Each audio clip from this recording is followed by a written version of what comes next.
Okay, so right now we're going to talk about kind of constructing the perfect free throw. Now, it's my belief, it has been for my entire career, that you should really never miss a free throw. You have no reason to. Obviously, there are outside factors that are going to cause you to miss once in a while, but for the most part, you should be shooting 90% and above for sure, and in training as close to 100% as possible. Here's the reason why. What you can do once, you can do again. And every free throw you can do the exact same. Now, a lot of players think they're doing things the exact same. They're really not, okay? When I say the exact same, I'm talking about your breathing, your mental cues, even the way that you're holding the basketball. So right now, we're gonna give you a free throw routine that really guarantees that you do it the exact same every single time, okay? From the way that your feet are positioned, to the way that you hold the ball, the way that you think when you're shooting, your entire routine. There's not going to be any fancy flashy stuff. There's no spinning the ball to yourself, anything that'll throw off the ball position, because again, we're not looking for style points, we're looking for efficiency and how well you shoot the free throw, okay? Numbers, okay? That's what we go by. So here's kind of the breakdown of the perfect free throw routine. We're going to get into it right now. I'm going to step back to the line, go through the whole thing, and then I'm going to demonstrate it to you in action. Okay, so the perfect free throw routine. I actually purchased a book years and years ago. I honestly can't remember when it was, probably grade 5 or 6, called Free Throw. And Dr. Tom Amberry actually hit thousands and thousands of free throws in a row. I can't remember what his record was right now, but something insane, okay? Here's the free throw routine that he taught. I learned a lot of these tricks from him, a lot of the tricks from my trainer in high school. But again, this is the perfect free throw routine. In my opinion, I think it will be for you too.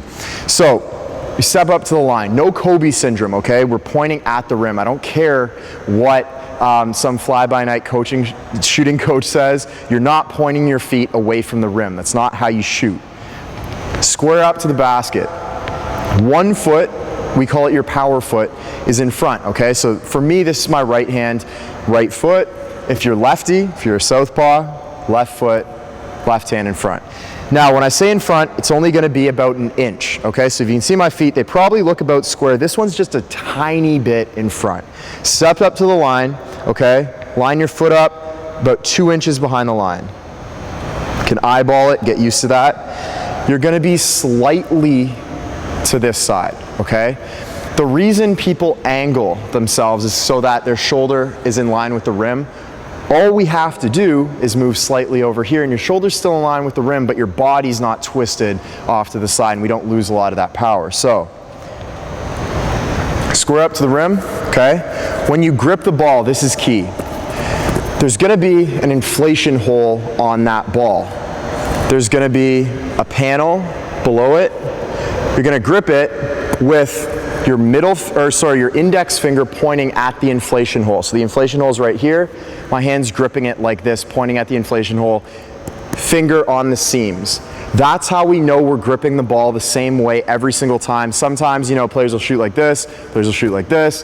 It's not gonna be the same every time. You're not gonna make it every time. So if you wanna make it every time, grip it the same every time. Index finger pointing at the inflation hole. We're gonna form a T, okay? Standard shooting form. Look at the net and then look down. 3 dribbles, okay? The inflation hole has to be up the whole time. 3 dribbles. Okay, notice the ball didn't move, the ball didn't spin like this. The inflation hole is the same, it's standing. I'm looking at the inflation hole. Now, when you look at it while you're dribbling, all your focus and attention is on the inflation hole. There is nothing outside of it. It's just you and the ball, okay?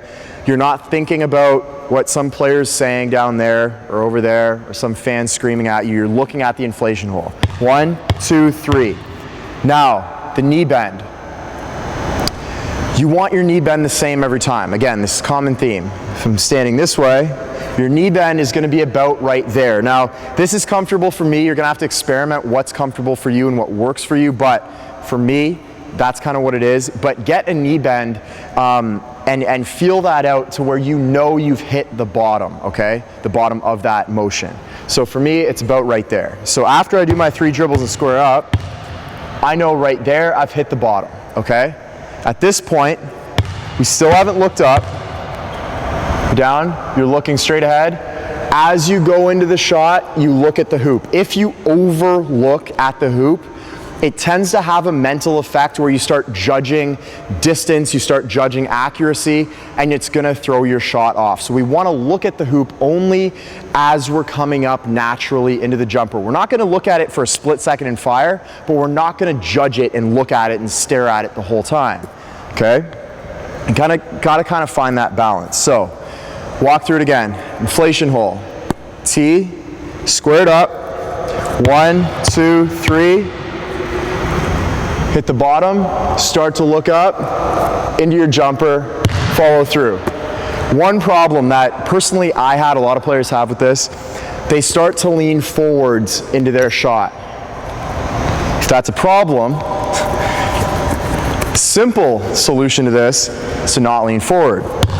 So when you come up out of it, just be conscious that if you're in your bottom position and you're leaning forward like this, get out of it, get back to neutral, okay? Not on your heels, on the balls of your feet, but not leaning forward. Straight up and down, into your free throw, okay? So it's a very, very simple routine. There's no flashy stuff, but using those cues, it works every single time. Now, one last piece that will take you from, 85% to hopefully 95% and higher. When you square up, you got your 3 dribbles, inflation hole, all that, we're good. When you hit the bottom, as you're coming up, I want you to have a trigger word. This trigger word is gonna key you in on the rim. As you do it, now, you should be shooting hundreds of free throws in practice and training every day. So when you do this every single time, it ingrains that pattern into your mind, and you associate that word with making the free throw. So for me, I used to say buckets, okay? For me, for some reason, that seemed to ring true for me. So when I would square up, I'd be coming up here, in my mind, not out loud, but I'd say buckets and hit the free throw. After thousands, hundreds of thousands of free throws, probably millions actually, saying buckets every single time I saw that go in, every time I hear that word now, to me, all I can see is that the ball going in, okay? So for you, whatever that word might be, you can feel free to steal mine if you want, use one that maybe you have already, use one that you've heard, play around with it, but find one word, okay? And say that to yourself as you're coming up into it. You can actually do that with your jumper all the time if you want to. Personally, full disclosure, I stole that from JJ Redick, okay? So this isn't some original thing that I thought up. There's really nothing original, but get the word that works for you, okay? So let's walk through it one more time. Okay, ref's got the ball, square up before he gives it to you, 2 inches approximately, power foot's in front, just by a little bit, you're slightly shifted to the side, okay? I don't mean this foot is totally in line with the rim, because again, hopefully your follow through isn't in line with your shoulder, it's somewhat inwards, okay? So just slightly. If you were to stand here and line this foot up with the rim, you're gonna step over about 2 inches, okay? So you're slightly shifted to the side of your shooting hand.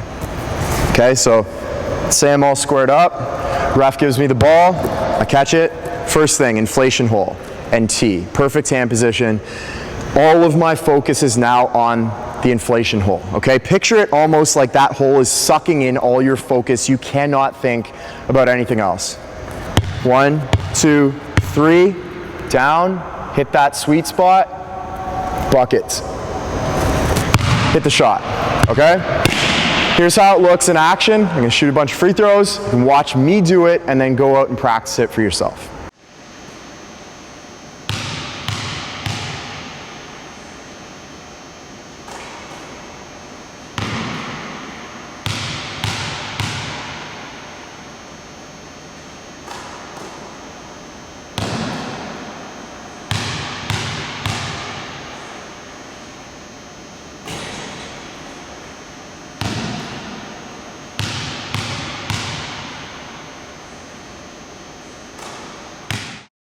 Okay, so that is the perfect free throw, in my opinion at least, of course. It's about as perfect as I've made it over the course of about 11 years, using tricks and tweaks from other trainers and other coaches, and of course that famous book, Free Throw by Dr. Tom Ambrey. If you want to pick it up, feel free, and it's really going to increase your free throw shooting ability. I know it did for me as well. Okay, so adopt this routine. There's not a whole lot to this. As you can see, this is a really simple concept. I don't want to overthink it or over talk about it in this video because, like I said, it's simple. You got to just do the same things every single time, and this routine allows you to do that. Okay, so from now on, there's no reason you shouldn't be shooting at least 90%, if not higher, from the free throw line. Wish you the best of luck. Let me know how you do with it, and I can't wait to hear about your success for a long time to come.